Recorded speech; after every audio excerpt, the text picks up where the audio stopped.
can we speak about playing sports for fitness today? So you play sports for fitness, I agree, yeah? Let me tell you something. To play a sport, there are certain requirements on your physical need, or there are certain components of fitness that are mandatory to play a sport.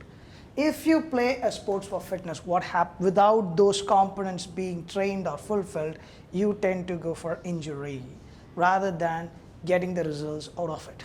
All right.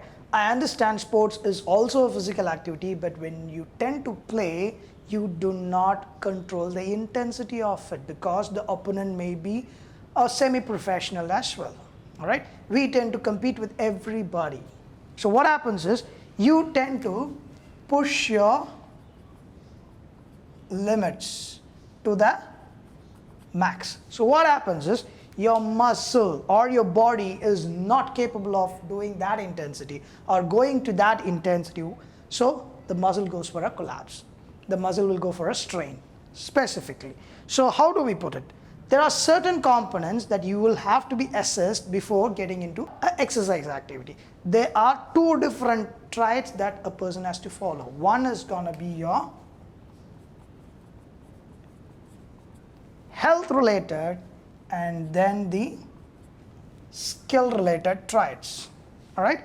So in the health related, there are certain components that are very mandatory for every individual who can call himself or herself fit or themselves fit. Fair enough. So let's take the components. Let's break down the components in the health related traits. The first component is going to be your cardiovascular endurance. And the second component is going to be your flexibility. And the third one is your muscular strength. And the fourth is your muscular endurance. And the fifth is your neuromotor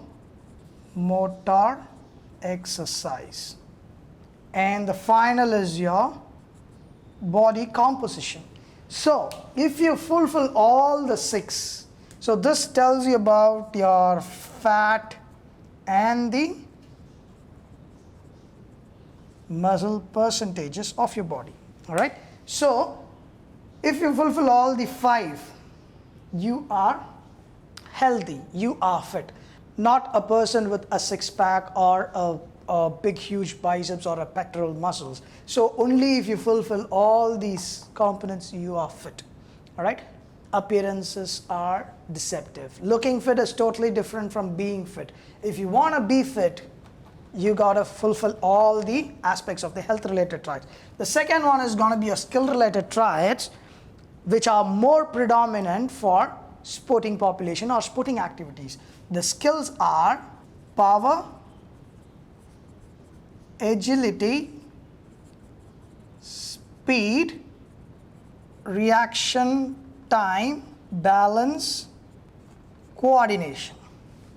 So the six of this are mandatory for any sporting activity, but the proportion differs. Certain sports requires more power over agility, or certain sports require more speed over power. So these proportionately differs for each and every sport, but these six has to be trained if you are going inside the sports. What happens when you don't have these skills and perform any sporting activity?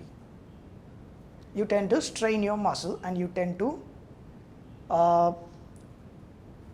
embrace the injuries, right? So basically, only if you fulfill all the six of this, at least above average or at the good level, you can concentrate on these things, because these are very basic and mandatory. These are like numbers or ABC, ABCD, or the alphabets of any language, or yeah. So these are the advanced level of the language. So fitness has two different languages. One is the health related traits and the skill related traits. So basically, if you fulfill the health related traits, if you're good at this, then you can train in this. Without this, you can never go on to this. So there are different types of assessment that are mandatory for assessing all the traits and all the components of fitness.